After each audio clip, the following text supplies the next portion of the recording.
Good morning mga ka-spy. Bago po natin simulan ng ating vlog, gusto ko po sanang i-request sa inyo na i-follow ang aking vlog. Mayroon tayong Facebook page, YouTube at TikTok. Isa lang po yung pangalan, Share Alive TV. So maraming salamat po sa pag-view at panonood at pag-follow sa akin. So ang topic po natin ngayon ay tungkol sa isang activity na kung saan ang senaryo, yung pulis may inimbitahan na suspect sa istasyon. Sumama naman yung suspect na yon sa imbitasyon. Ang tanong natin doon is, ang pag-imbita ba ay considered as arrest na? Pangalawang tanong, wala bang na-violate yung pulis kung sakaling ganun ang aksyon nila? At pangatlong tanong, saan po ba papasok yung aksyon ng pulis na yon na pag-imbita sa tao sa police station?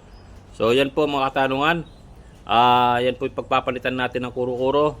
At kailangan natin ng legal basis dito para maging tama yung sagot natin.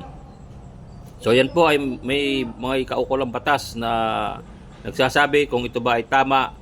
Ang vlog na ito ay para sa mga nag-aaral ng criminology na magtitake ng board exam. Kaya po may katanungan tayong ganito. Makakasagot dito, magbigay po ng opinion. Open po yung ating chat box at malaya po tayo magbigay ng komento. Maraming salamat po mga ka-spy. Good morning.